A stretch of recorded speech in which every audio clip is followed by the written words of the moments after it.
8 दिन, मात्र 8 दिन में कोई कैसे पलटी मार सकता है, वो भी तब जब बात सुप्रीम कोर्ट में बोली जा चुकी हो। दोस्तों, एक बार फिर से चुनाव आयोग को लेकर एक ऐसा खुलासा हुआ है जो बताता है कि उसकी कथनी और करनी में न केवल प्रेस कॉन्फ्रेंस में फर्क होता है, बल्कि सुप्रीम कोर्ट में भी जो वो बात बोलता है उसके जमीन पर इंप्लीमेंट करने में कितना बड़ा फर्क होता है। रिपोर्टर्स कलेक्टिव ने एक बहुत ही शानदार आर्टिकल छापा है। इनफैक्ट मैं तारीफ करूंगी रिपोर्टर्स कलेक्टिव के रिपोर्टर्स की, जिन्होंने बहुत ही गहनता से पड़ताल की और ये बताया कि कैसे सुप्रीम कोर्ट में बताने के केवल 8 दिन बाद इलेक्शन कमीशन ने, चुनाव आयोग ने वो कर दिया जिसके लिए सुप्रीम कोर्ट में उसने ना कहा था। तो रिपोर्टर्स कलेक्टिव की रिपोर्टर आयुषी कार और हर्षिता मनवानी की बहुत ही शानदार रिपोर्ट है, आपको जरूर इस खबर को पढ़ना चाहिए। आपको याद होगा दोस्तों, एसआईआर जब बिहार में शुरू किया गया तो मामला सुप्रीम कोर्ट तक पहुंचा। सुप्रीम कोर्ट में तरह तरह की बातें, तरह तरह के तर्क चुनाव आयोग ने दिए और एक और तर्क दिया था कि कैसे एक सॉफ्टवेयर होता है जिसको बड़ी आसानी से आप इस्तेमाल कर सकते हैं, जिसके जरिए पता चल जाएगा कि वोटर का जो नाम है या वो जो वोटर लिस्ट में नाम है वो डुप्लीकेट है कि या फिर असली है। लेकिन बिहार में वो सॉफ्टवेयर इस्तेमाल नहीं किया गया। सुप्रीम कोर्ट में चुनाव आयोग ने ये बात कबूली थी। लेकिन क्या आप जानते हैं दोस्तों, इसमें सबसे अजीब बात क्या है? इसमें सबसे अजीब बात यह है कि चुनाव आयोग ने जब सुप्रीम कोर्ट में ये बात कबूली कि वो जो सॉफ्टवेयर है वो यूज करने लायक नहीं है, वो सॉफ्टवेयर ठीक नहीं है, उसके ठीक 8 दिन बाद चुनाव आयोग ने 12 राज्यों में, दोस्तों जो 12 राज्यों में एसआईआर हो रहा है उसमें वही सॉफ्टवेयर इस्तेमाल कर दिया। यहाँ मैं आपको बता दूं दोस्तों, यही सॉफ्टवेयर चुनाव आयोग ने 2024 के लोकसभा इलेक्शन में भी यूज किया था, लेकिन बिहार में इसको बता दिया गया कि यूज करने लायक नहीं है। ठीक है, और जब सुप्रीम कोर्ट में चुनाव आयोग ने बताया उसके 8 दिन के बाद, केवल 8 दिन के बाद चुनाव आयोग ने वही सॉफ्टवेयर फिर उन 12 राज्यों में इस्तेमाल किया जहां पर एसआईआर हो रहा है। और रिपोर्टर्स कलेक्टिव का ये पूरा आर्टिकल बताता है दोस्तों कि इस बार जो मौजूदा मैनुअल था और ग्राउंड वेरिफिकेशन प्रोटोकॉल थे वो भी हटा दिए गए और इससे बूथ लेवल ऑफिसर्स को एक कंफ्यूजन पैदा हो गया, उनको ठीक से इंस्ट्रक्शंस नहीं मिल पाए। एक तो वो सॉफ्टवेयर इस्तेमाल किया जिसके लिए सुप्रीम कोर्ट में कहा था कि नहीं, सॉफ्टवेयर इस्तेमाल करने लायक नहीं है। दूसरा, बूथ लेवल ऑफिसर्स को ठीक से इस बारे में बताया भी नहीं गया। दोस्तों, इसके लिए रिपोर्टर्स कलेक्टिव के पत्रकारों ने बहुत ही गहनता से जांच की है। उत्तर प्रदेश और पश्चिम बंगाल में उन्होंने बूथ लेवल ऑफिसर्स से बात की है, ईसीआई ऑफिसर्स से बात की है, बकायदा रिपोर्टर्स कलेक्टिव के पास इसकी वीडियोग्राफी भी है।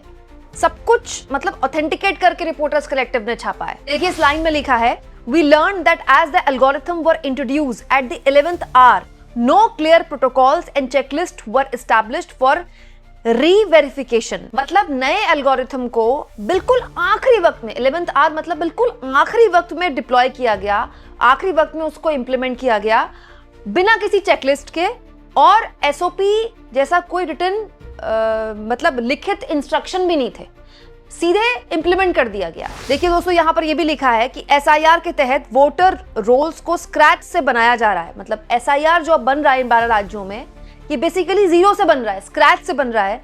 इसमें अब तक 86.46 लाख, 86.46 लाख, कितनी बड़ी तादाद है, अनमैप्ड वोटर्स पाए गए और 3.7 करोड़ वोटर्स को ड्राफ्ट लिस्ट से हटा दिया गया। अभी पूरा नहीं हुआ ये पूरा 12 राज्यों में वोटर लिस्ट का ड्राफ्ट, लेकिन अभी तक इन 12 राज्यों से 86.46 लाख जो वोटर्स हैं वो अनमैप्ड पाए गए हैं और 3.7 करोड़ वोटर्स को ड्राफ्ट लिस्ट से हटा दिया गया है। अजीब बात देखिए दोस्तों कि ये जो सॉफ्टवेयर अब चुनाव आयोग इस्तेमाल कर रहा है, जब चुनाव आयोग से सुप्रीम कोर्ट में पूछा गया था तो सुप्रीम कोर्ट में चुनाव आयोग ने इस सॉफ्टवेयर को बहुत ही रैंडम सर्च के लिए बताया था और कहा था कि इससे अच्छा जो मैन्युअली वेरिफिकेशन करते हैं बीएलओज वो ज्यादा बेहतर है। और अब चुनाव आयोग वही सॉफ्टवेयर इस्तेमाल कर रहा है इन 12 राज्यों में, रिपोर्टर्स कलेक्टिव का ये आर्टिकल बताता है। और क्योंकि कोई रिटन इंस्ट्रक्शन नहीं है, कोई रिटन प्रोटोकॉल नहीं है, इसीलिए जो अधिकारी है वो अपना कॉमन सेंस या लॉजिक इस्तेमाल कर रहे हैं। मतलब आप सोचिए, किसी को कुछ भी नहीं पता किस तरह से ये सब कुछ हो रहा है और कितना सस्पिशियस तरीके से हो रहा है। दोस्तों, अभी कुछ दिन पहले इंडियन एक्सप्रेस का भी आर्टिकल मैंने आपको दिखाया था, जिसके जरिए मैंने आपको बताया था कि बकायदा ईआरओज ने, इलेक्टोरल रजिस्ट्रेशन ऑफिसर्स होते हैं, उन्होंने पश्चिम बंगाल के जो स्टेट लेवल के सबसे बड़े अधिकारी होते हैं चुनाव आयोग के, उनको और ज्ञानेश कुमार को, बकायदा ज्ञानेश कुमार के दफ्तर को चिट्ठी लिखी है कि हमें बाईपास किया जा रहा है, हमारी कोई सुनी नहीं जा रही है और सीधा सीधा जो नाम डिलीट किए जा रहे हैं वो सिस्टम ड्रिवन तरीके से किए जा रहे हैं। एक कोई सिस्टम है उसके तहत नाम डिलीट किए जा रहे हैं, जबकि ईआरओस को कानून ये कहता है कि ईआरओस को ही ये अधिकार है कि वो किसको, मतलब बीएलओस के बाद ईआरओस आते हैं। लेकिन ईआरओस ने बकायदा चिट्ठी लिखकर कहा है पश्चिम बंगाल के सबसे बड़े चुनाव आयोग के अधिकारी को और ज्ञानेश कुमार के दफ्तर को कि हमको बाईपास किया जा रहा है और हम ये इसीलिए बता रहे हैं ताकि, क्योंकि देखिए ईआरओस जो होते हैं, बीएलओस जो होते हैं, सब स्थानीय लेवल के अधिकारी होते हैं, वो ये इसलिए बता रहे हैं ताकि आने वाले वक्त में स्थानीय लोगों को ये ना लगे कि फलाने ने मेरा नाम काट दिया। तो बकायदा ये रिटन प्रूफ रहे डॉक्यूमेंट के तौर पर कि हमसे तो पूछा ही नहीं गया है, कोई सिस्टम है बकायदा अपने आप ही जो कि भरे हुए फॉर्म ऑलरेडी दे रहा है और जिसके जरिए लोगों के नाम काटे जा रहे हैं। ये पश्चिम बंगाल की खबर थी मात्र, और ये जो रिपोर्टर्स कलेक्टिव की खबर है दोस्तों, ये तमाम उत्तर प्रदेश और पश्चिम बंगाल दोनों राज्यों से ये खबर मैप की गई है। अब सोचिए कितना खतरनाक है ये। एसआईआर की प्रक्रिया ना हो गई, बीरबल की खिचड़ी हो गई, पता ही नहीं चल रहा है पक कैसे रही है, कब पकेगी, किस तरह से पकेगी। अलग अलग राज्यों के लिए अलग अलग नियम। बिहार में जिस तरह से एसआईआर किया गया, एक दिन पहले प्रेस रिलीज जारी हुई, अगले दिन से एसआईआर शुरू हो गया। फिर भगदड़ मच गई क्योंकि वो जो 11 डॉक्यूमेंट्स दिए गए थे उसमें आधार कार्ड था ही नहीं। फिर लोग लाइनों में लग गए, परेशान हो गए, सुप्रीम कोर्ट तक मामला चला गया। सुप्रीम कोर्ट में जाकर चुनाव आयोग को जब बाध्य किया गया कि आपको आधार कार्ड मानना पड़ेगा, तब चुनाव आयोग ने आधार कार्ड को माना। लेकिन तब तक कितना बवाल मच चुका था बिहार में, आप सोचिए। मतलब एक पैर में लोगों को जबरन खड़ा कर दिया गया, लाइन में लगा दिया गया। और उसके बाद 212 राज्यों में बीएलओस, जिस तरह से उनको प्रताड़ित किया गया काम के नाम पर, सिलसिलेवार तरीके से अलग अलग राज्यों से बीएलओस की आत्महत्याएं, उनके मारे जाने की या फिर उनकी स्ट्रेस में उनकी जान जाने की खबरें आने लगी। कई बीएलओस ने इस्तीफे दे दिए, बकायदा वीडियो बना के, रोते हुए वीडियो बनाए और बार बार बोला कि चुनाव आयोग और उनके जो ऊपर लेवल के अधिकारी हैं वो जबरन दबाव बना रहे हैं। और तब जाकर चुनाव आयोग जागा और ये पूरा जो टारगेट था उसको 31 दिसंबर का किया गया। पहले कर दिया होता तो कितने लोगों की जान बच जाती। आप सोचिए कितने लोगों को प्रताड़ित किया गया। और अब रिपोर्टर्स कलेक्टिव ये कह रहा है कि खुद चुनाव आयोग ने सुप्रीम कोर्ट में जिस सॉफ्टवेयर को इतना कुछ खास नहीं बताया था, बहुत ही रैंडम सर्च के लायक बताया था, चुनाव आयोग वही सेम सॉफ्टवेयर इस्तेमाल कर रहा है 12 राज्यों में। अब विपक्ष ने इस मामले में एक बार फिर से चुनाव आयोग को कटघरे में खड़ा कर दिया है।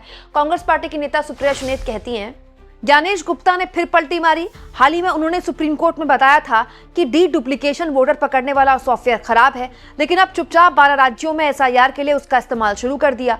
पहले भी इस सॉफ्टवेयर को 2024 संसदीय चुनाव में हर वोटर लिस्ट में लगाया गया था।